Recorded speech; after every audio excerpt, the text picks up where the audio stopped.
안녕하십니까. 예, 시작을 하면 될까요? 네. 저는 전병용 목사입니다. 오늘 이렇게 수요일 날 하나님의 말씀을 나눌 수 있는 은혜가 있게 되어서 감사드립니다. 어, 같이 기도하고 오늘 시작하도록 하겠습니다. 사랑과 은혜가 많으신 주님, 오늘 또 좋은 아침을 주시고 또 좋은 날씨를 주시고 이렇게 함께 모여서 또 영상으로 하나님의 말씀을 나누고 교제할 수 있는 은혜를 주시니 감사합니다. 특별히 데살로니가 전서의 말씀을 통해서 하나님이 우리에게 원하시는 뜻이 무엇인지 알게 도와주시고 알 뿐만 아니라 또 우리의 마음에 깊이 새겨져서 주님과 함께 말씀으로 순종하며 동행하며 살아가는 삶이 열리도록 도와주옵소서. 이 모든 말씀 예수님의 이름으로 기도했습니다. 아멘. 예. 안 그래도 긴장되는데 하여튼 여기 목사님, 사모님 또 집사님도 다 계시니까 제가 예, 제가 이게 허리 받쳐주는 게 편해가지고 여기 앉았습니다. 예, 저는 지금 청주의 희망의 교회에서 목회하고 있고요. 우리 계약 공동체 저도 들어온 지가 이제 한 세미나 참석한 지가 한 6년째 정도 되는 것 같습니다. 그러니까 너무 부족한데 또 이렇게 말씀을 나눌 수 있는 기회가 되어서 감사하고 또 함께 또 말씀 깊이 나누면서 우리가 은혜 받는 시간이 되었으면 좋겠습니다. 예, 제가 카톡으로 강의안을 올려드렸고요. 예, 혹시 한글 파일 안 보이실까봐 사진 파일로도 올려드렸으니까 강의안을 좀 열고 보시면 좋을 것 같습니다. 제가 좀 고민을 한 게 저희 교회에서 세번역 성경을 보고 있거든요. 그래서 보통은 이제 개역 개정을 많이 보는데 그래 강의안에 어떤 걸 넣을까 하다가 제가 몇 번을 바꿨는데 세번역 성경을 넣습니다. 그래서 아무래도 그 세번역 성경이 대한성서공회에서 또 하고 좀 원어의 의미에 좀 충실한 면이 있으니까 예, 저기 성경 그래서 강의안에 제가 뭐 사진 파일로도 좀 올렸으니까요. 보기 원하시면은 같이 읽으시면서 한번 따라가면 좋지 않을까 생각이 됩니다. 예, 그 강의안에 보시면은 이제 데살로니가전서 먼저 이제 개론적인 좀 내용을 나누고 이제 이후에 본문을 읽으면서 함께 의미를 나누기 원합니다. 이제 데살로니가전서이고 저자는 개론 거기 핵심상에 보면은 이제 사도 바울로 되어 있습니다. 기록 시기는 대략 51년경인데 이제 이때가 로마 클라우디우스 황제가 임기 말년이고 네로가 이때쯤 이제 막 등극할 때라고 하더라고요. 그래서 아마 그 사도행전의 여정을 보시면은 잘 아시겠지만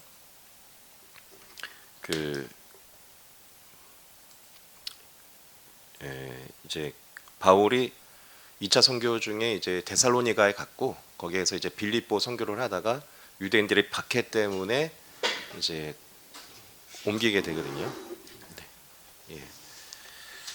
그런데 그때에 이제 데살로니가 도시에 오게 되고 그러니까 마게도냐에서 빌립보 다음에 이제 두 번째로 선교한 곳이다라고 할 수 있습니다. 이 데살로니가 그 위치를 보시는 게 조금 도움이 되실 텐데 거기 이제 장하시는 곳이 이탈리아 반도고 그 옆에가 마게도냐 반도입니다. 그 마게도냐 반도에서 베레아 옆에 데살로니가가 있죠. 그 데살로니가가 이렇게 이제 뭐 지중해 면 이렇게 다 있기는 한데 특별히 이제 좋은 게 이렇게 안정적으로 이렇게 감싸고 있으니까 뭐 해풍이라든지 이런 큰 파도가 없으니까 안정적인 항구가 되고 안정적인 항구가 되니까 무역이 발달하게 되고 그래서 이제 사실은 마게도냐의 이제 그 수도가 되게 됩니다. 뭐 강의 안에 뭐 여러 가지 뭐 그리스 발음 표기 뭐 이런 것도 있는데 크게 이제 중요하진 않고 데살로니가의 뜻은 데살로스의 승리다.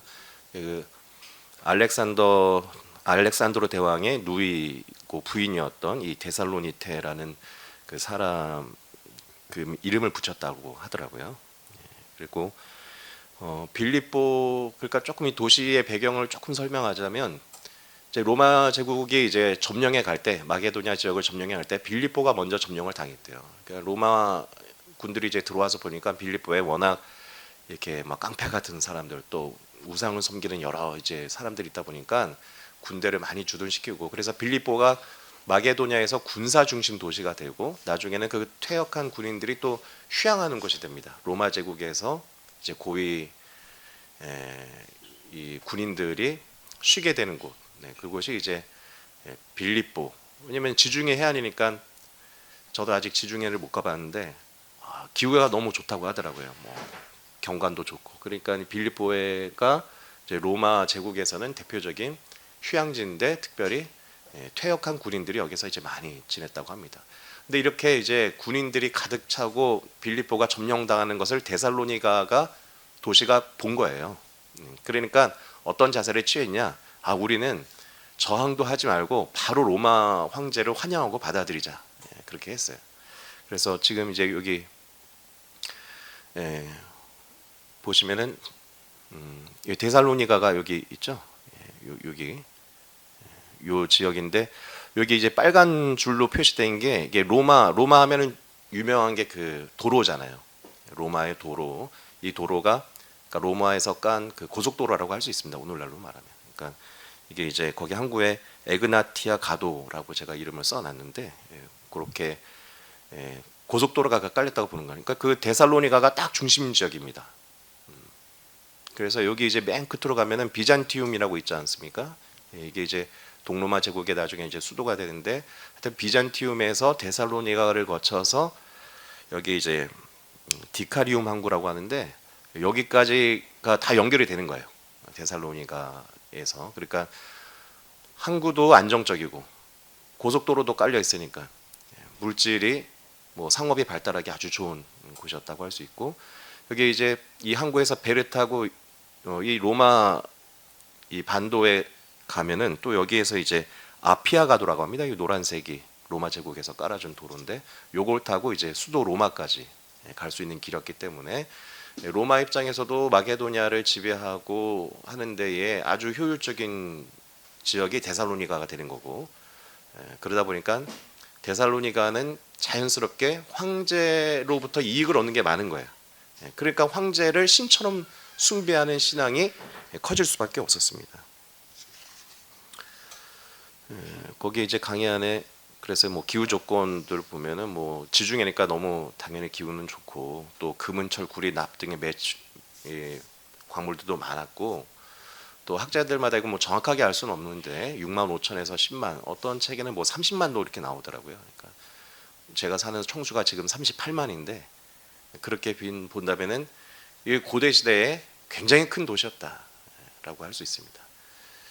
뭐 물론 뭐 로마 제국이나 비잔티움 이런 거에 비하기는 어렵지만, 마게도니아에도 불구하고 그곳에서 굉장히 많은 사람들이 모여 있었기 때문에, 많은 사람이 모인 이유는 거기에 이제 먹고 살만한 것이 많았다는 겁니다.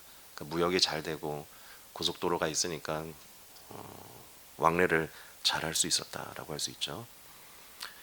그 강의 안에 보시면은, 그래서 로마와의 관계 3번에 보면은 뭐 율리우스 카이사르나 옥타비아누스가 신적인 지위를 누렸다고 나와요. 그러니까 그 동전 주조된 거를 학자들이 보니까 거기에 그런 로마 황제의 얼굴이 새겨져 있는데 신이라고 이렇게 표시를 해놓을 정도로 그런 로마 황제를 신으로 숭배했다. 왜 그랬냐? 제가 지금까지 설명한 것처럼 로마 제국 안에서는 마게도냐의 행정 수도가 되기 때문에, 그 로마의 하여튼 황제가 전쟁하거나 노예를 많이 갖게 되었을 때에 또 그런 어떤 물질들을 얻게 되면은 그거를 공급받아야지 경제가 살아날 거 아닙니까? 그러면 이 마게도냐 사람들은 뭐 황제에게 너무나도 충성스럽다, 이런 이미지를 줘야 이익을 얻으니까 그런 식이 된 거죠.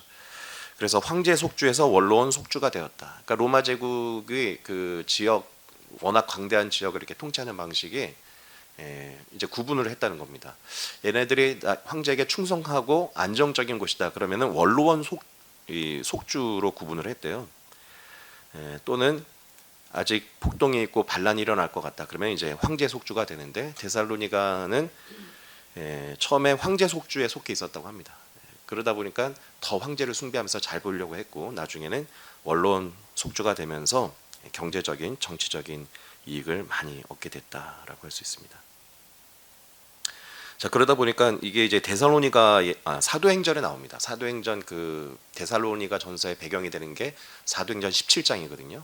거기에 읽어보면은 이 유대인들이 기독교인들을 이제 박해하려고 그 동네 이제 깡패들 이런 한량들을 이렇게 모아가지고 야손 바울을 찾다가 없으니까 야손과 예수 믿는 사람들을 가둬요. 그때 이제 가둘 때에 뭐라고 고발하냐면 세상을 소동케 하는 사람들이 여기 있다고 나옵니다.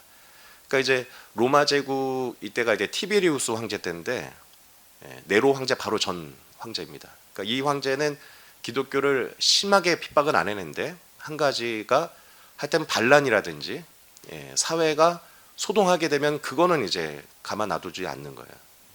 특히 이제 데살로니가 사람들도 제일 중요한 게 로마와의 관계인데 그러기 위해서는 황제가 원하는 대로 안정적인 사회가 돼야 되는데 소동케 되는 것 이것이 이제 가장 싫은 일이었습니다. 그러니까 이제 유대인들이 이걸 잘하니까 바울과 선교팀들에 대해서 또 예수를 그 따르게 된 사람들을 향해서 세상을 소동케 하는 사람들이다 이런 이유로 감옥에 넣었고 나중에 이제 보석으로 나오게 되는데 그런 배경이 되게 되는 거죠.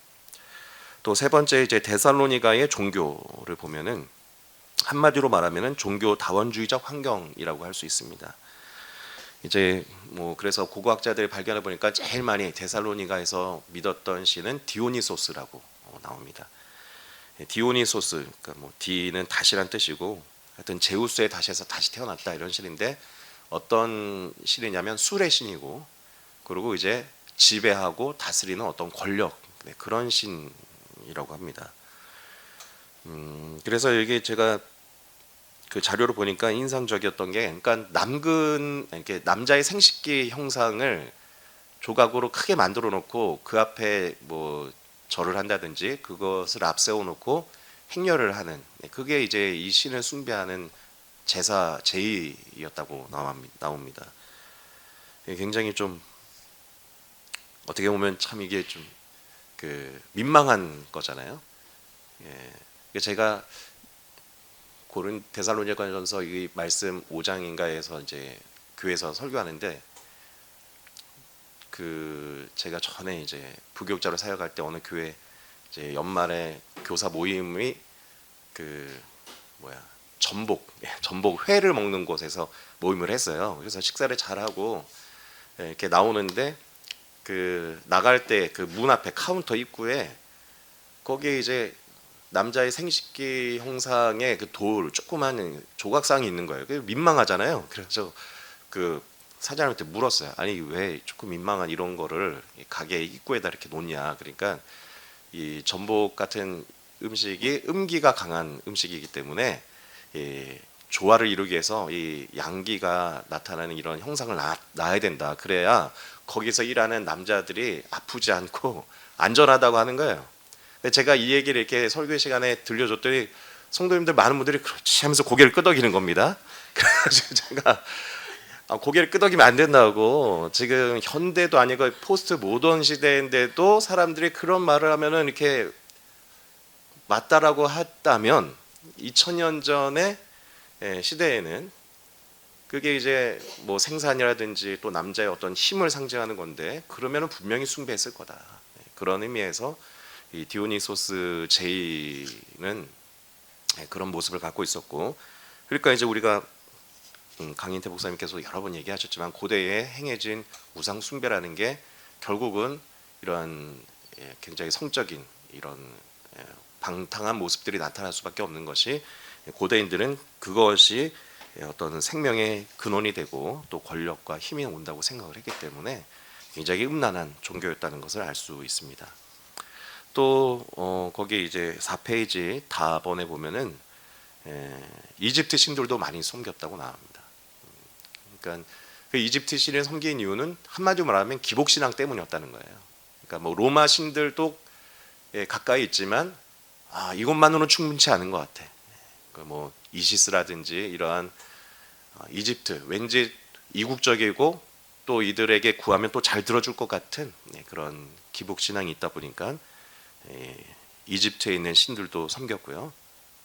아까 말했던 황제 숭배도 종교적인 색채를 갖고서 이곳에 있었다. 또 마지막으로 유대교도 들어왔죠.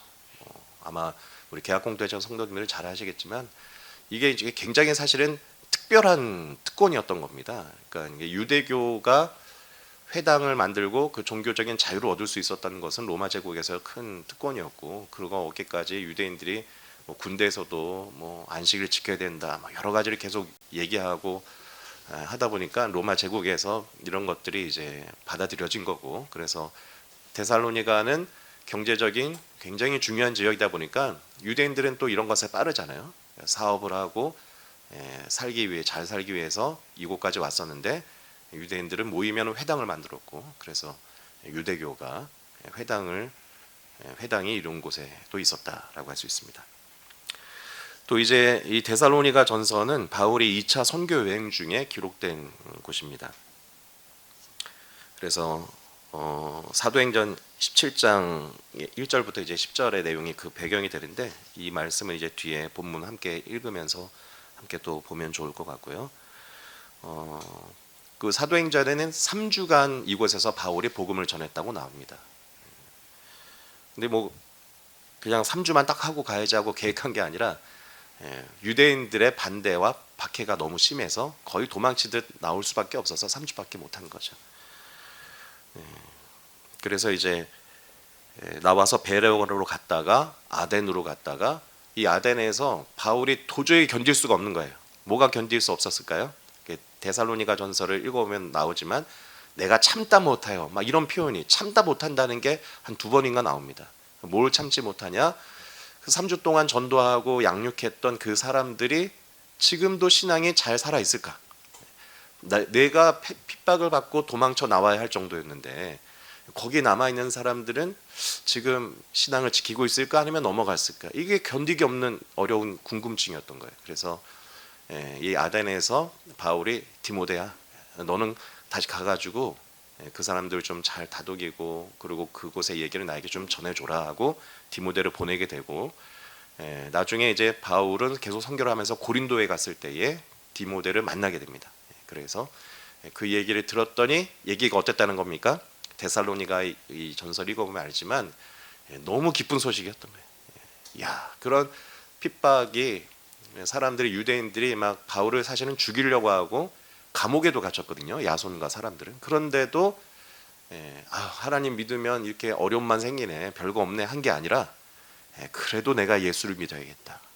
그러면서 바울은 너무 기뻐서 바로 편지를 쓰게 되는데 그것이 데살로니가 전서가 되는 거고, 그래서 바울은 이 편지를 통해서 응원하고 권면의 말을 하게 됩니다.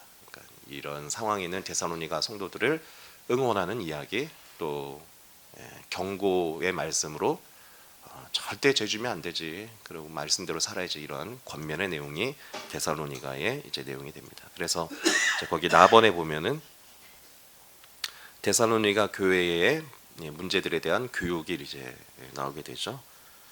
데살로니가의 기록 목적 5번에 보면은, 그래서 이제 첫 번째가 칭찬과 감사입니다.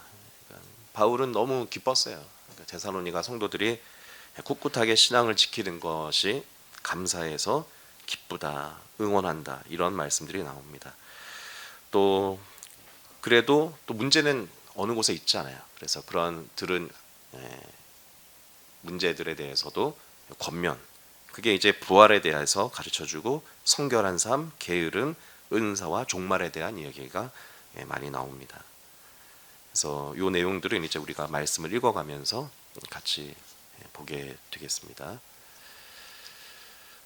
그러니까 이제 뭐 그때 당시 생각해 보면 우리는 성경이 다 있잖아요. 그리고 교회도 있고 종교의 자유가 보장이 돼서 교회 다닌다고 누가 아무도 뭐라 안 하고 사회적으로 피해 보는 게 없는데, 근데 데살로니가에는 성경도 없고 뭐 지금 목사님도 변변하게 있는 게 아닌 겁니다. 그러니까 이 편지가 기준이 되는 거죠. 그러니까 바울은 그런 의미에서 어떤 교리적인 이야기, 또 꼭 신앙생활에 알아야 될 부분들을 데살로니가에 썼다고 할 수 있습니다. 그리고 이제 뭐 재림에 관한 이야기도 뒷부분에 나오게 되는데요. 개론적인 내용은 사실 이 정도로 하고, 그러면은 이제 오늘 말씀으로 들어가도록 하겠습니다.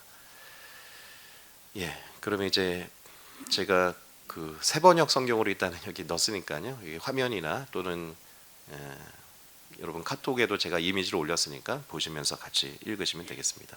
먼저 1절에서 3절까지를 같이 좀 읽겠습니다.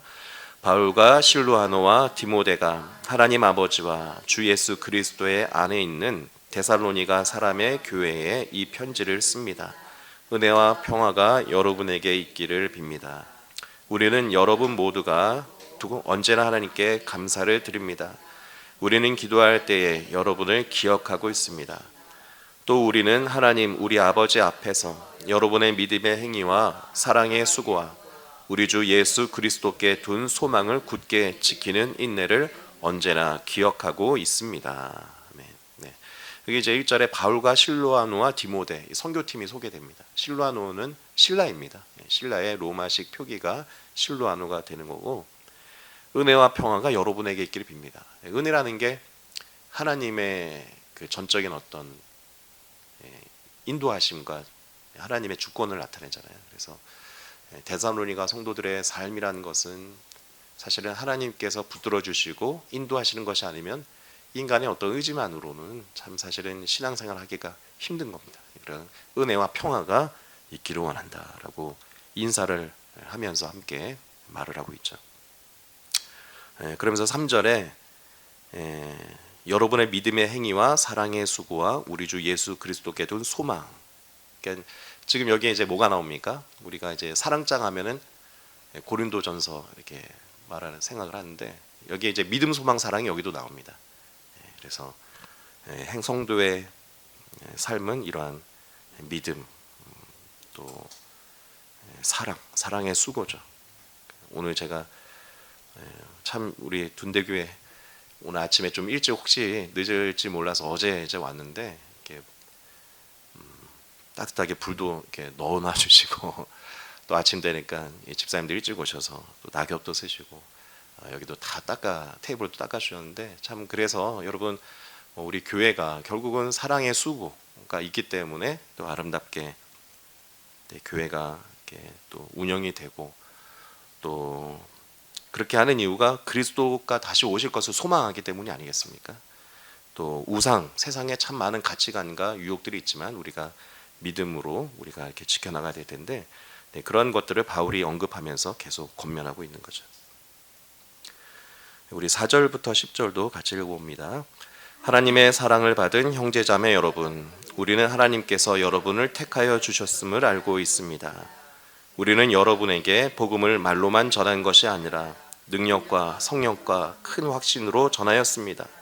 우리가 여러분 가운데서 여러분을 위하여 어떻게 처신하였는지를 여러분은 알고 있습니다. 여러분은 많은 환난을 당하면서도 성령께서 주시는 기쁨으로 말씀을 받아들여서 우리와 주님을 본받는 사람이 되었습니다.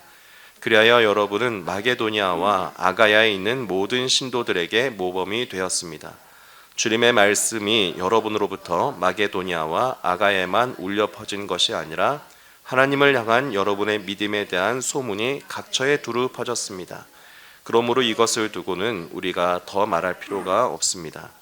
그들은 우리를 두고 이야기합니다. 우리가 여러분을 찾아갔을 때에 여러분이 우리를 어떻게 영접했는지, 어떻게 해서 여러분이 우상을 버리고 하나님께로 돌아와서 살아계시고 참되신 하나님을 섬기며 마게도니아와 아가야 지역에 있는 사람들, 또 하나님께서 죽은 사람들 가운데서 살리신 그 아들 곧 장차 내릴 진노에서 우리를 건져주실 예수께서 하늘로부터 오시기를 기다리는지를 그들은 말합니다. 아멘. 그래서 계속 이 데살로니가 앞부분은 감사하고 응원한, 격려하는 그런 내용이 됩니다. 그래서 특별히 이제 우리가 지금 읽은 데는 7절에 오면은 마게도니아와 아가에 있는 모든 신도에게 모범이 됐다. 소문이 났다는 겁니다. 여러분에 대한 믿음이 소문이 각처에 퍼졌다. 무슨 소문이 났냐? 9절에 나오는 거죠. 여러분이 우리를 어떻게 영접했는지. 그러니까 이 바울과 선교팀들을 이 마게도니아 데살로니가 사람들이 아주 잘 맞아주었고, 또 이제 그들의 말을 듣고서는 뭐 했다는 겁니까? 우상을 버렸어요. 아까 제가 소개해드린 대로 여러 로마, 그리스 로마 신화, 이집트의 신들, 또 황제 숭배 이런 게 있는데 하나님을 믿기로 우상을 버리는 일들, 또 하나님께서 살아 계시고 하나님을 섬기며, 이렇게 10절에 보면은 예수께서 다시 오시기를 기대했다. 그러니까 이것도 사실 믿음, 소망, 사랑이에요. 믿음이랑 우상을 버린 일, 사랑은 바울의 선교팀을 이렇게 수고하면서 잘 영접한 일, 또 예수님이 다시 오시길 소망한다. 그러니까 믿음과 소망과 사랑이 바울이 지금 계속 강조하는데 성도들에게 있는 신앙이었다라고 할 수 있습니다. 네, 그러면서 이제 2장으로 넘어갑니다. 2장의 말씀도 우리 같이 쭉 읽고 설명을 함께 나누겠습니다. 1절, 형제자매 여러분, 우리가 여러분을 착한 것이 헛되지 않은 줄을 여러분이 알고 있습니다. 여러분이 아는 바와 같이 우리가 전에 빌립보에서 고난과 모욕을 당하였으나 심한 반대 속에서도 하나님 안에서 담대하게 하나님의 복음을 여러분에게 전하였습니다. 우리의 권면은 잘못된 생각이나 불순한 마음이나 속임수로 하는 것이 아닙니다. 우리는 하나님께 감정을 받아서 맡은 그대로 복음을 전합니다. 우리가 이렇게 하는 것은 사람의 환심을 사려고 하는 것이 아니라 우리의 마음을 살피시는 하나님을 기쁘게 해드리려고 하는 것입니다. 여러분이 아는 대로 우리는 어느 때든지 아첨하는 말을 하지 않고 구실을 꾸며서 탐욕을 부리는 일도 없습니다. 이 일은 하나님께서 증언하여 주십니다. 우리는 또한 여러분에게서든 다른 사람에게서든 사람에게는 영광을 구한 일이 없습니다. 물론 우리는 그리스도의 사도로서 권위를 주장할 수도 있었습니다. 그러나 우리는 여러분 가운데서 마치 어머니가 자기 자녀를 돌보듯이 유순하게 처신하였습니다. 우리는 이처럼 여러분을 사모하여 여러분에게 하나님의 복음을 나누어 줄 뿐만 아니라 우리 목숨까지도 기쁘게 내줄 생각이었습니다. 그것은 여러분이 우리에게 사랑을 받는 사람이 되었기 때문입니다. 형제자매 여러분, 여러분은 우리의 수고와 고생을 기억하고 있을 것입니다. 우리는 여러분 가운데 아무에게도 폐를 끼치지 아니하려고 밤낮으로 일을 하면서 하나님의 복음을 여러분에게 전파하였습니다. 또 신도 여러분을 대할 때 우리가 얼마나 경건하고 올바르고 흠잡힐 데가 없이 처신하였는지는 여러분이 증언하고 또 하나님께서도 증언하십니다. 여러분이 아는 바와 같이 아버지가 자기 자녀에게 하듯이 우리는 여러분 하나하나를 대합니다. 우리는 여러분을 권면하고 격려하고 경고합니다마는 그것은 여러분을 부르셔서 당신의 나라와 영광에 이르게 하시는 하나님께 합당하게 살아가게 하려는 것입니다. 아멘. 네, 이제 계속해서 그러니까 2장 앞부분도 응원을 합니다. 그래서 참 감사한 것은 우리가 고난도 당하고 복음 전할 때 힘들었지만 이게 헛되지 않아서 감사하다라고 얘기합니다. 그리고 이제 바울이 복음을 전할 때 자신의 태도를 얘기하죠. 그래서 사람의 말로 환심 사려고 하거나 또 우리가 아첨하거나 탐욕을 부리면서 하지 않고 열심히 일을 하면서 이렇게 했다. 저는 이제 이 7절의 말씀부터가 굉장히 복음의 특징을 나타낸다고 보여집니다. 7절에 보면은 우리는 그리스도의 사도로서 권위를 주장할 수 있었지만 권위적으로 하지 않았다는 거예요. 그럼 어떻게 했냐? 여기 이제 바울이 두 가지 이미지를 쓰는데 7절에 어머니가 자녀를 돌보듯이, 그러니까 어머니의 이미지를 통해서 양육했다. 또 근데 어머니만 아니라 무엇도 했냐? 이제 이 11절에 보면은 아버지가 자녀에게 하듯이, 그러니까 어머니와 아버지의 이미지로 성도들을 양육했다는 겁니다. 그러니까 어머니는 어떤 이미지입니까? 유수남이잖아요. 여기 이제 세 번역에는 표현하기를 유수남. 그러니까 어머니는 따뜻하고 부드럽게 이렇게 복음을 전했다, 양육하고 기도해주고 돌보았다라고 얘기합니다. 이게 이제 우리는 성경에 기록되어 있으니까 그래, 뭐 좋은 거지 할 수 있지만 이게 그때 당시의 상황에서 본다면 이게 굉장히 충격적인 일이에요. 왜냐면은 우리가 뭐 성경의 뭐 배경 말하면 항상 여자는 사람 셀 때 세지도 않았잖아요.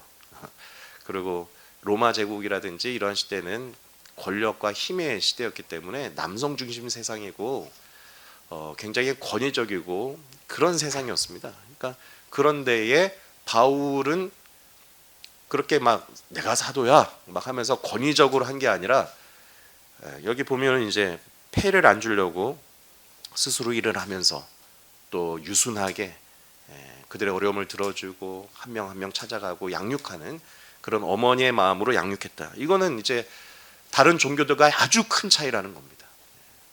로마 신들은 다 높이 있는 신이잖아요. 그래서 신전들도 다 산의 언덕에 있고 으리으리합니다. 그래서 뭐 신하들을 봐도 크라켄이라든지 이런 것들이 이제 막 죽을 때 눈물이나 피가 흘렀을 때 그런 것들이 인간이 됐다라는 신화의 얘기는 뭘 말하냐면 인간이란 그렇게 하찮고 신들의 종이 되는 존재라고 얘기를 하는 거죠.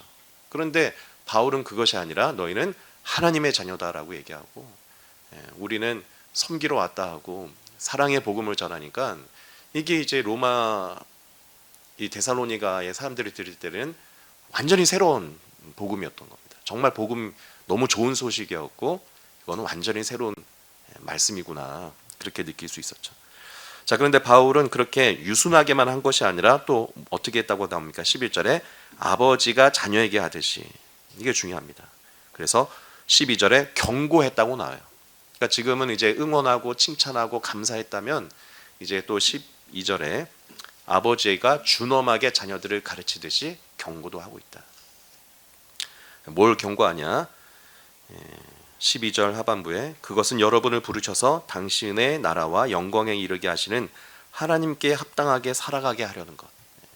그러니까 너 한마디로 하면 정말 예수 믿는 사람처럼 살아야 돼. 합당하게 살아야 돼. 죄 지면 안 돼. 이것을 아버지가 무섭게 말하듯이 바울도 이렇게 경고했다라고 할 수 있습니다. 그리고 이 합당한 삶이 그러면 구체적으로 뭐냐? 제가 아까 1장에서도 강조했지만 1장에 3절에 나오죠. 믿음, 소망, 사랑이 있는 삶. 그러니까 예수를 믿는다는 것은 사랑으로 수고하는 삶을 살아야 돼. 교우들 간에 서로 수고하는 삶을 살아라. 믿음이 있어야 돼. 정말 하나님만이 유일한 신인 걸 믿고 우상 버려야 돼. 우상을 버린다는 말 속에 음행을 떠난다는 얘기도 있는 거고 여러 가지 기득권, 황제가 주는 그런 편안함을 그 속에만 있지 말고 정말 믿음으로 살기를 결심하고 그리고 소망을 두고 살아라. 예수님께서 다시 오실 것을 기다리면서 그 소망을 둔다는 것은 예수님이 다시 오시니까 아무것도 안 하라고 있으라는 것이 아니라 뒤에 나오지만 최선을 다해서 지금 너의 삶을 열심히 살아라. 그런 말이 됩니다. 그것이 하나님께 합당한 삶이고 이제 바울이 아버지처럼 준엄하게 경고한 내용이라고 할 수 있습니다. 네, 그럼 이제 13절부터 계속 또 읽어보도록 하겠습니다. 우리가 하나님께 끊임없이 감사하는 것은 여러분이 우리에게서 하나님의 말씀을 받을 때에 사람의 말로 받아들이지 아니하고 실제 그대로 하나님의 말씀을 받아들였기 때문입니다. 이 하나님의 말씀은 또한 신도 여러분 가운데서 살아 움직이고 있습니다. 형제자매 여러분은 그리스도 예수 안에서 예수에 있는 하나님의 교회들을 본받는 사람이 되었습니다. 그들이 유대 사람에게서 고난을 받은 것과 같이 여러분도 여러분의 동족에게서 똑같은 고난을 받았습니다. 유대 사람은 주 예수와 예언자를 죽이고 우리를 내쫓고 하나님을 기쁘게 해드리지 않고 모든 사람에게 적대자가 되었습니다. 그들은 우리가 이방 사람에게 말씀을 전해서 구원을 얻게 하려는 일까지도 방해하고 있습니다. 그리하여 그들은 자기들의 죄의 분량을 채웁니다. 마침내 하나님의 진노가 그들에게 이르렀습니다. 형제자매 여러분, 우리가 잠시 여러분을 떠난 것은 얼굴이요 마음은 아닙니다. 우리는 얼굴을 마주하고 여러분을 볼 수 있기를 간절히 바라고 있습니다. 그러므로 우리는 여러분에게로 가고자 하였고 특히 나 바울은 한두 번 가고자 하였습니다. 그러나 사탄이 우리를 방해하였습니다. 우리 주 예수께서 오실 때에 그분 앞에서 우리의 희망이나 기쁨이나 자랑할 면류관이 무엇이겠습니까? 그것은 여러분이 아니겠습니까? 여러분이야말로 우리의 영광이요 기쁨입니다. 아멘. 네. 계속해서 이제 데살로니가 교인들을 향한 칭찬과 격려가 계속되는데 예수를 믿게 되었는데 오늘 말씀에 보니까 첫째는 말씀을 받아들이는 것이 너무 기쁘다라고 나오죠. 근데 그 말씀이 여러분에게 살아있다. 근데 여러분 예수를 그럼 믿게 되고 그 말씀을 내가 정말로 살아있는 말씀을 받아들이면 무슨 일이 생길까요? 물론 하나님의 말씀으로 응답도 오고 축복도 옵니다. 그리고 행복해지게 되죠. 그런데 객관적인 삶의 실제는 데살로니가에서 큰 환란이 온 거예요. 예수 믿는다는 이유 때문에. 여러분 바울과 전도팀을 공격할 정도였으면은 그걸 따른다고 믿겠다고 한 사람들에게는 환란이 없었겠습니까? 큰 환란이 있게 됐죠. 그것이 내용이 이제 사도행전 17장에 나옵니다. 그래서 제가 강의 안에는 1절부터 4절까지만 놓는데 일단은 한번 강의 안에 보시면은 이것도 한번 같이 읽어보죠. 1절부터 사도행전 17장 1절부터 봅니다. 바울 일행은 암비볼리와 아볼로니아를 거쳐서 데살로니가에 이르렀다. 거기에는 유대 사람의 회당이 있었다. 바울은 자기 관례대로 회당으로 그들을 찾아가서 새 안식일에 걸쳐 성경을 가지고 그들과 토론하였다. 그는 그리스도께서 반드시 고난을 당하시고 죽은 사람들 가운데서 살아나셔야 한다는 것을 해석하고 증명하면서 내가 여러분에게 전하고 있는 예수가 바로 그리스도이십니다 하고 말하였다. 그들 가운데 몇몇 사람이 승복하여 바울과 실라를 따르고 또 많은 경건한 그리스 사람들과 적지 않은 기부인들이 그렇게 하였다. 아멘. 네, 이게 이제 사도행전에서의 데살로니가 전서의 자리죠. 17장에 빌립보 선교 이후에 이제 데살로니가 오게 되었고 거기에서 바울은 유대인들의 회당에 가서 전도를 했죠. 이게 이제 선교의 항상 패턴입니다. 그러니까 회당에 가서 말씀을 전했고 새 안식일 동안 성경을 가르쳤다. 근데 그 가르친 내용이 3절에 나오죠. 그리스도께서 반드시 고난을 당하고 죽은 사람 가운데 살아나신다는 것을 해석하고 증명했다는 겁니다.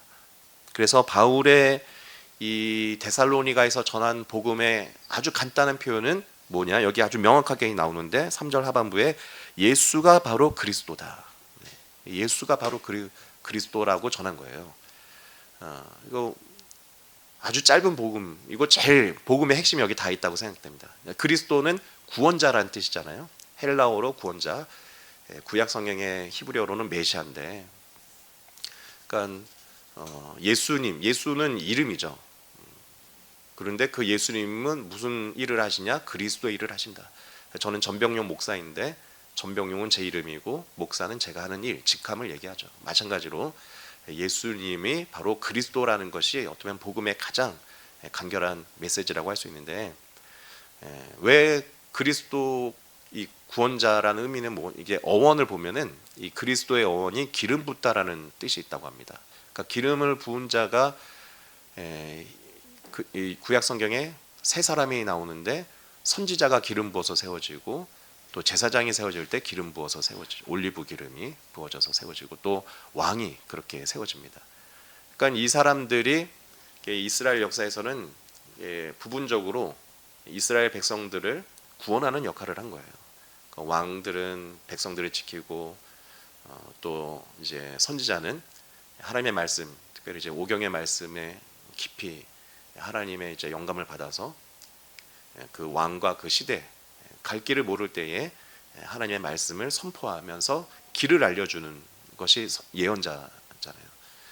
그리고 또 제사장은 인간에게 이제 가장 큰 문제가 죄의 문제인데 결국 제사장에게 가면은 죄가 용서받게 되고 또 정결하게 되는 것을 또 제사장이 확인해주고 이러한 모든 교육 이런 것들이 다 제사장의 역할인데 우리가 이제 뭐 구약 시간에 배워서 잘 알지만 다 문제가 있는 거예요. 그러니까 왕도 그러라고 세웠지만 타락하고 그 역할을 못하게 될 때가 있고 예언자들도 거짓 예언자들이 있고 또 제사장도 뭐 왕이 임명하는 시대가 되어버리면은 항상 하나님의 말씀을 바로 전하는 게 아니라 이렇게 문제가 있는데 예수님께서는 이제 이 모든 것을 다 이루시는 완전한 구원자가 되신다는 겁니다. 그것이 이제 바울이 전한 복음의 핵심이라고 할 수 있습니다.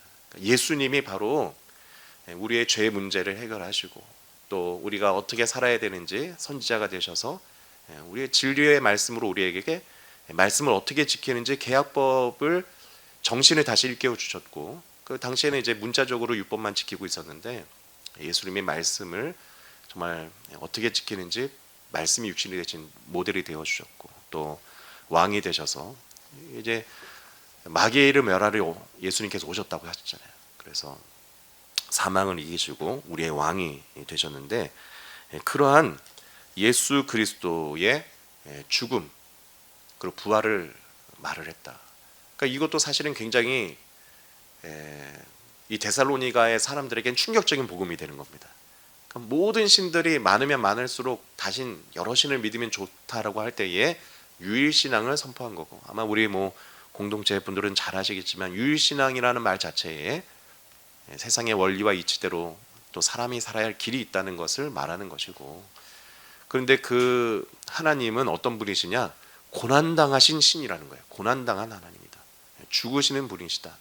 그 당시에 다른 뭐 로마 황제는 말할 것도 없고 그리스 로마의 이런 신들은 저 높은 곳에 인간을 종으로 부리는 신인데, 진짜 참신은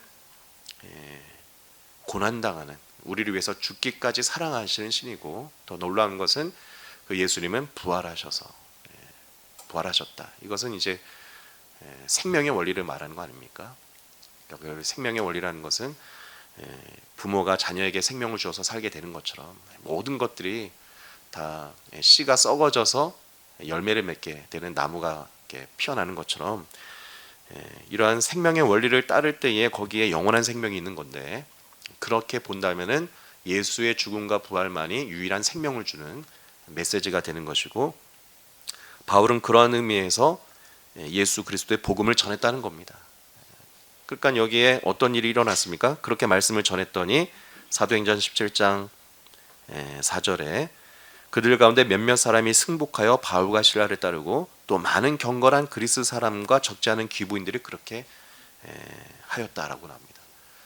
그러니까 여기 이제 승복한 사람 중에 유대인들이 있을 수 있지만 대부분 많은 경우에는 그리스 사람들, 지금 이제 마게도냐가 그리스, 지금은 그리스 지역이 되는데 그곳에 있는 헬라 사람들이, 또 그 중에서 귀부인들이, 귀부인이면 보통 부인은 아니잖아요. 이렇게 뭔가 사회적 지위도 있고 또 혜택을 많이 누리는 사람들인데, 사실은 로마 황제의 당시에 그냥 그 시스템 안에 있으면은 여전히 이익을 많이 누릴 수 있지만, 로마 제국 시대에 그런 부도덕하고 또 정의가 없고 그런 사회에 뭔가 옳은 길이 있다고 생각한 사람들이 회당에 들어와 있었다는 얘기고, 근데 또 유대교에도 그럼에도 불구하고 문제점들이 많았지 않습니까? 근데 이 사람들은 어쨌든 귀부인이고 지식이 있는 사람들이란 거예요. 근데 이 사람들이 가만히 바울이 말하는 걸 들어보니 유대교가 아니라 바울이 말하고 있는 예수 그리스도의 복음이 이게 더 상식적으로 생각해도 옳은 말이고, 여기에 생명의 구원의 길이 있다는 것을 받아들였다는 얘기고, 그래서 예수를 믿게 됐다라고 합니다. 오늘 강의는 잃지 않았지만 아마 사도행전 17장 그 이후의 말씀을 보시면은, 자 근데 이제 사실 그 내용이 중요한데 제가 왜 하는지 모르겠는데 제가 한번 읽어보도록 하겠습니다. 5절부터 그러나 유대 사람들을 시기하여 거리에 불량배들을 끌어다가 패거리들을 지어서 시내의 소요를 일으키고 야손의 집을 습격하였다. 그리고 바울 일행을 끌어다가 군중 앞에 세우려고 찾았다. 그러나 그들은 찾지 못하고 야손과 신도 몇 사람을 시청 관원들에게 끌고 가서 큰 소리로 외쳤다. 세상을 소란하게 한 그 사람들이 여기에도 나타났습니다. 그런데 야손이 그들을 영접하였습니다. 그 사람들은 모두 예수라는 또 다른 왕이 있다고 말하면서 황제의 명령을 거스러 행동을 합니다. 군중과 시청 관원들이 이 말을 듣고 소동하였다. 그러나 시청 관원들은 야손과 그 밖의 사람에게서 보석금을 받고 놓아주었다라고 합니다. 그러니까 적자는 그리스 사람과 귀부인들도 믿었지만, 그래서 그들에게 좋은 일이 바로 일어나는 것이 아니라 찾아온 것은 환난이고 감옥에 갇혔다는 거예요. 제가 한번 정말 생각을 해봤습니다. 내가 진짜 한번 유치장에 갇히든지 교도소에 간다면 나는 무슨 생각이 들까? 그 제 동기 목사님 중에 헌병 생활을 해서 그 군대 감옥 영창에서 근무를 한 동기 목사님 얘기를 들었는데, 거기에 뭐 일반 병사보다 직급 많은 뭐 상사라든지 그때 뭐 대위였는지 하여튼 계급 높은 사람도 오지 않겠습니까? 그러면 이제 병사들이 교도관으로 있으니까 잘 부탁한다고 막 이렇게 어깨도 두드린다는 거예요. 그러면 그 친구가 너 정신 아직도 못 차렸구나 하면서 막 크게 윽박 지르고 막 욕도 해주고, 그러고서 손 내라고 거기에 다시 수갑을 채워버린다는 거예요. 그러면 나이 많은 그 간부들도 눈물을 뚝뚝 흘리면서 고개를 숙이게 되는 곳이 감옥이라고 합니다. 근데 제가 내가 만약에 어떤 이유로든 뭐 복음을 전한 더 하나님 믿는다는 이유로 갇힌다면은 마음이 진짜 무너질 것 같은데, 그런데 이 야손과 당시에 바울의 복음을 받아들인 사람이요, 그래도 디모데가 가서 보니까 어떻게 됐다는 겁니까? 예수를 더 신실하게 믿었다는 겁니다. 참 우리에게 시사하는 말씀이 큰 것 같습니다. 환난 중에도 어려운 일이 있어도 여러분 예수를 굳게 붙잡으시길 축복합니다. 그래서 지금 우리가 이제 2장의 말씀을 읽었을 때의 내용은 많은 고난이 있었다. 그리고 이제 뭐 18절에 보면은 우리는 여러분에게 가고자 하였지만 사탄이 우리를 방해했다는 거예요. 여기 사탄이 방해했다는 게 뭐겠습니까? 보통 이제 막 사탄이 진짜 뭐 꿈에 나타나서 막 괴롭히는 것도 뭐 그런 일일 수 있지만, 유대인들이 바울 팀이 못 오도록 막는, 뭐 핍박하고 방해하는 이런 모든 일들도 사탄의 일이 된다는 겁니다. 어떤 그런 사람들, 보통 보면 사람들의 일이라고 할 수 있지만 그런 것들을 때문에 바울이 데살로니가에 갈 수가 없었다라는 것을 얘기를 하는 거죠. 그러다 보니까 이 바울의 입장에선 20절, 데살로니가 교회 성도들을 생각할수록 당신들이야말로 우리의 영광입니다, 우리의 기쁨입니다, 이렇게 얘기를 하고 있습니다. 뭐 일단은 개론적인 내용하고 지금 2장까지 이렇게 좀 이야기를 나눴는데, 강 목사님께서 질문도 꼭 받아봐라 그리고 이렇게 이야기해보라고 하셔서, 혹시 뭐 있으시면 또 제가 답을 하는 게 아니라 또 다시 물어보라고 했으니까 그래서 혹시 있으십니까?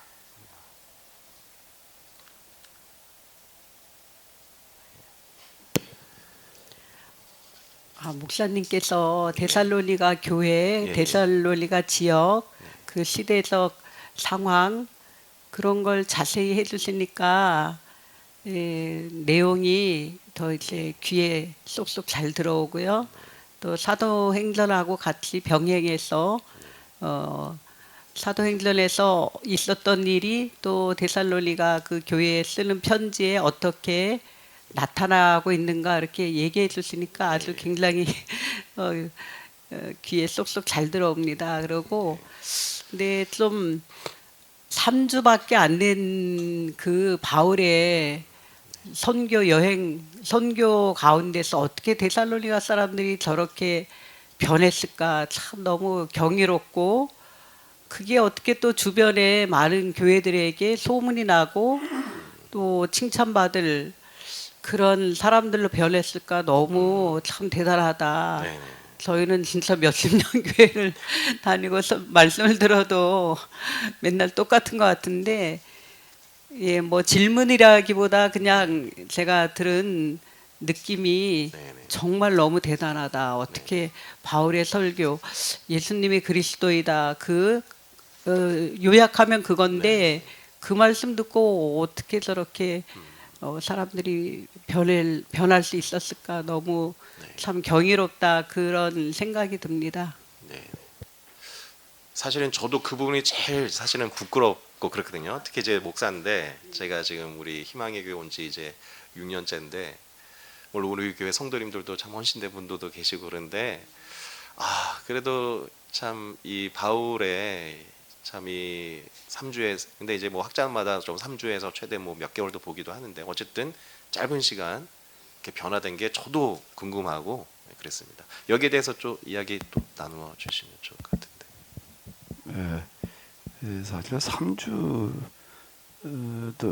뭐 빌립보도 그렇고 데살로니가 베레아 다 오래 머물지를 못하고 떠났는데도 불구하고 그 교회 그리고 교인들이 그 놀라운 변화의 모습들을 이렇게 보여주고 있거든요. 그게 지금 우리는 참 좀 어떻게 그게 가능했을까라고 이렇게 보여지는데 우리가 원인을 여러 가지로 생각해 볼 수가 있겠죠. 뭐가 있을까요? 예? 일단 우리가 이렇게 한번 생각을 해보면 어떨까요? 사실 사도 바울은 지금 이제 전대 미문의 일을 하는 거란 말이에요.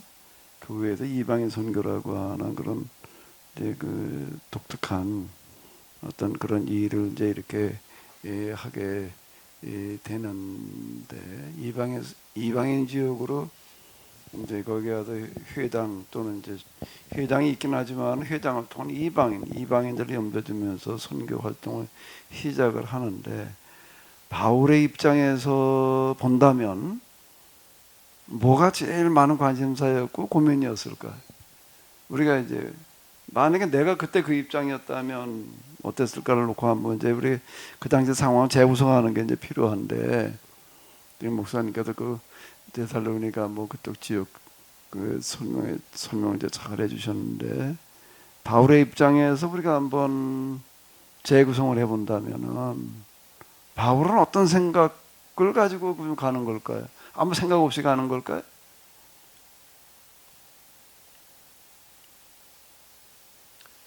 가장 좀 어쨌든 마게도니아 지역의 이렇게 수도니까 그곳이 전도되면은 이렇게 많은 지역에 영향을 줄 수 있지 않을까. 그런데 이제 바울 입장에서는 유대인들의 자기 동족에 대한 어떤 관심이 있으니까 그 데살로니가 가서도 유대인들을 대상으로 먼저 전하지 않았을까 이렇게 생각돼요. 이게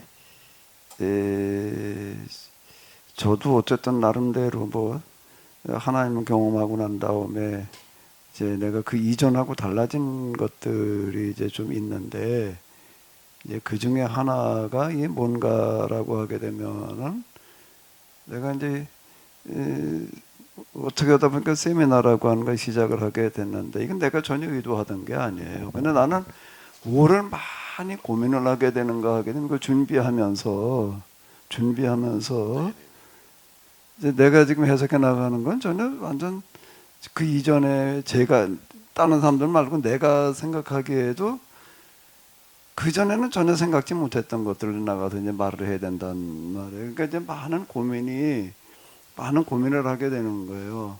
기대도 하지만은 많은 고민이 되는 것이 이것을 어떻게 좀 더 효과적으로 전달을 할까, 전달을 하면서 딱 각인을 시킬까라고 하는 부분을 이제 많이 이렇게 이 생각을 하게 되더라고요. 근데 이제 이런 것들은 구약의 이제 그 예언자들도 그렇고 예수님 또 사도들도 그렇고 이제 나타나는 어떤 이런 부분들이 뭔가라고 하게 되면은 흔히 우리가 그 퍼포먼스 이렇게 얘기를 하잖아요. 구약의 예언자들 그건 우리 특히 이제 그 예레미야에게도 아주 잘 나타나는데 이 예언자 이제 예레미야는 퍼포먼스 예언자다라고 얘기를 했을 만큼 알몸으로 설교를 한다든지 뭐 멍에를 메고 뭐 이런 식으로 한단 말이에요. 그 예수님께서도 이제 뭐 어린 나귀를 타고 올라가시는 어떤 이런 모습이라든지 이런 것들이 이제 하나의 일종의 퍼포먼스인데 사도 바울도 이렇게 보게 되면은 사도 바울의 선교가 퍼포먼스 선교인 것 같아요. 그러니까 누구에게도 그 이전에는 찾아볼 수 없었던 그런 모습으로다가 다가가는 방식을 선택을 했다라고 이렇게 볼 수가 있는데 그 중에 하나가 본문에도 잘 나타나잖아요. 뭔가라고 하게 되면은 일하면서 선교를 했다는 거예요. 일하면서 선교를 하고 섬기는 교육이었다. 그리고 이제 행동으로 보여주는 거였다. 이건 없는 거예요. 그러니까 제일 사람들에게 충격으로 그리고 잊혀지지 않는 어떤 그런 각인을 시키는 그런 걸로 다가간 게 바로 이제 이런 게 아니었을까. 이 자비량 선교 이제 그 계속 제가 이제 그 사도행전에서 바울 얘기를 할 때 이제 그런 말을 이제 이렇게 계속 했는데, 그건 선교비를 해결하는 방식이기도 했지만은 복음을 받아들이는 사람들에게 이 기독교 복음이라는 게 무엇을 말하는 것인지를 각인시키는 퍼포먼스 선교였다라고 이렇게 볼 수 있지 않을까. 지금 우리는 쉽게 그냥 스쳐 지나갈 수 있는 이야기이지만 그 시대에 요즘은 그래도 어디 가가지고 뭐 알바 어쩌고 저쩌고 돈벌이 할 수 있는 그런 것들이 좀 있잖아요. 근데 고대에는 그게 대단히 어려운 거라고요. 노동밖에는 할 게 없는 거예요. 노동밖에는. 근데 사도 바울의 입장으로 들어가서 놓고 볼 때는 노동하는 선교야말로 복음의 정신을 가장 잘 보여주는 거다. 가장 밑바닥 사람들이 하는 노동, 그 복음이라고 하는 게 무엇인지를 각인시켜 주는 데 있어서는 그보다 더 좋은 게 없다. 아마 이렇게 생각하지 않았을까.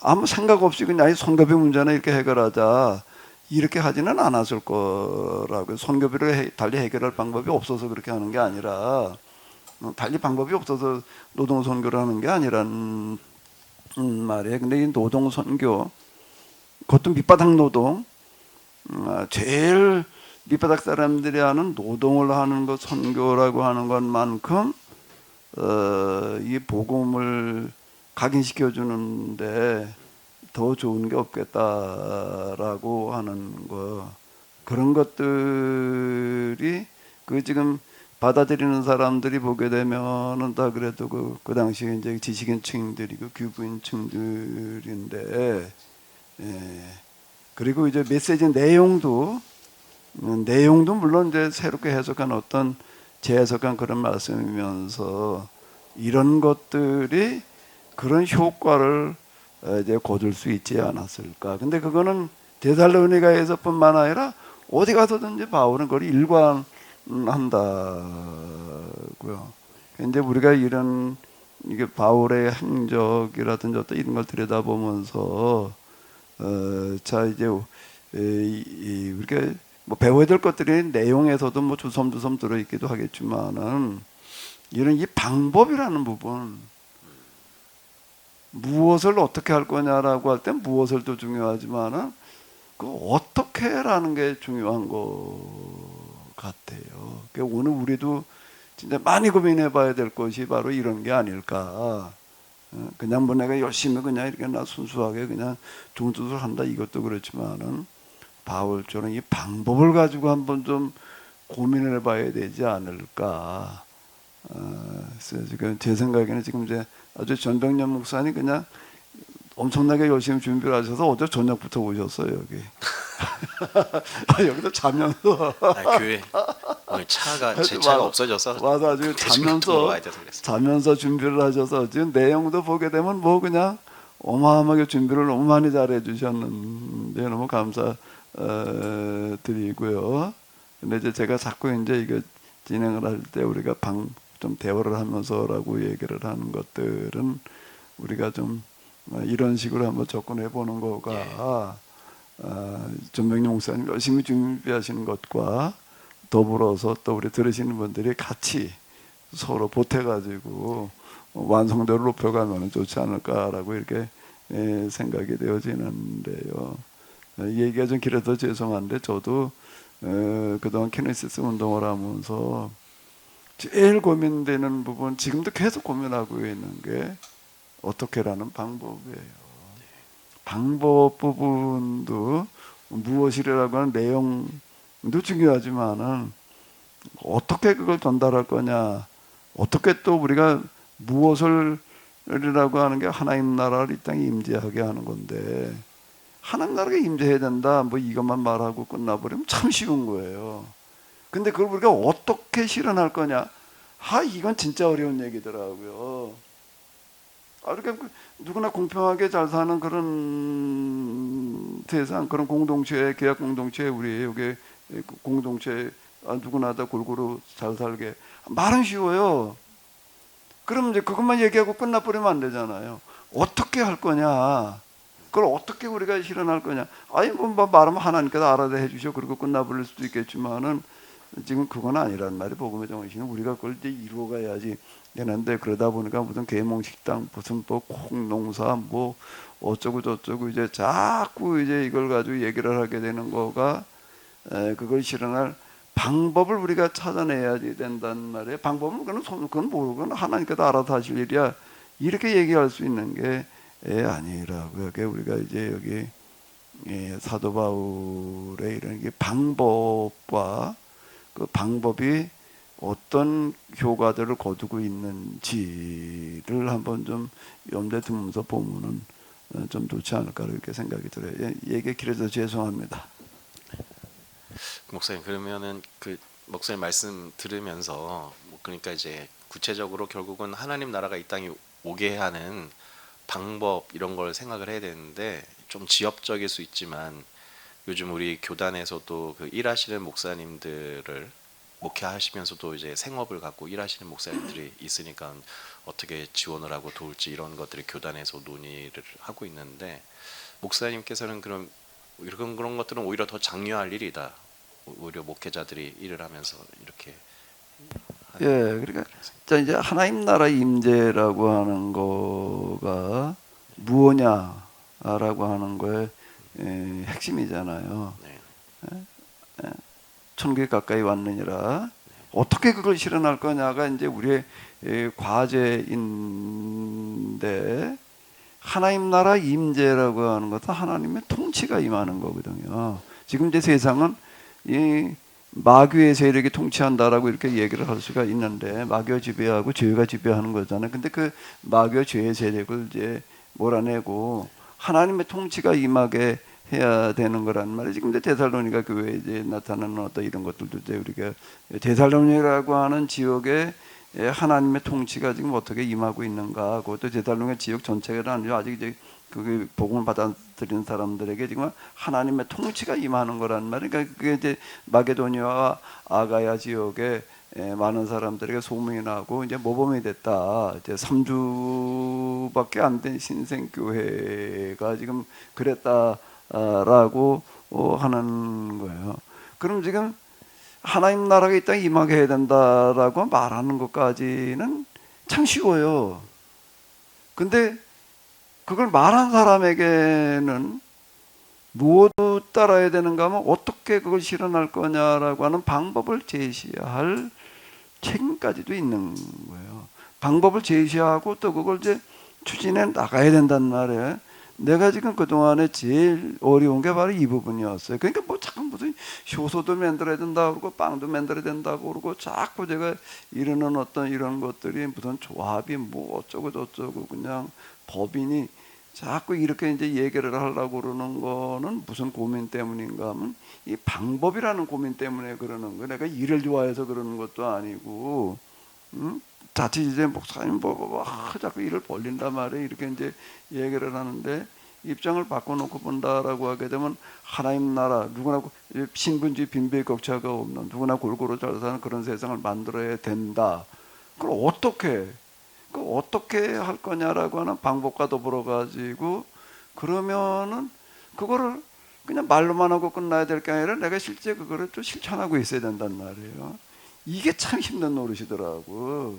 그러니까 계속 내가 지금 내 나름대로 씨름을 한 게 바로 지금 이제 그런 거예요. 이 부분이 없으면은 참 수월할 것 같아요. 그러니까 내가 그냥 나중에 밑바닥에서 일하는 진짜 허접한 노동자의 모습이어야 되는 거고, 이제 어쨌든 이제 난 그러다 보니까 사도 바울이 이렇게 보이는 거야. 방법이 보이는 거가 지금 이제 이런 건데 하나님의 통치가 우리 가운데 임하게 할 때 어떻게 할 거냐라고 하는 부분을 제시하는 거가 사실 제일 힘든 거. 방법을 찾아내는 것도 힘든 거고 그 방법에 준하는 내 삶의 모습을 보여주는 거는 더 힘든 거고. 나하고 같이 사는 당신이 한번 얘기를 해보셔야 돼. 내가 내 나름대로 내 어떤 무엇을 또 찾아내는 거예요. 하나님 경험했더니 이게 다시 보이더라. 내가 늘 얘기하는 게 여기까지는 참 쉽단 말이야. 그건 그렇게 어려운 게 아니더라. 이것도 쉬운 게 아니지만은 새롭게 해석해 나가는 것도 진짜 쉬운 거는 아니에요.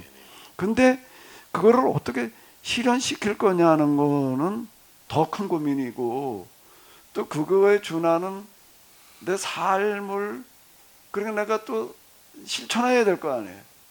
이게 참 쉬운 얘기가 아니더라고요. 근데 여러분들에게는 제 모습이 어떻게 보였는지 모르겠어요. 메시지와 그동안 내가 떠든 것들이 보였는지 모르지만 제 고민과 방식은 그랬던 거. 그러다 보니까 또 사도 바울이 이렇게 보이는 거고 이제 그런 것 같아요.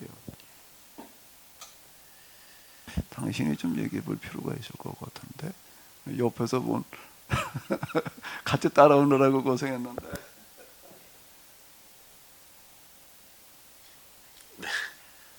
다른 또 뭐 이야기 나누실 거 있으실까요?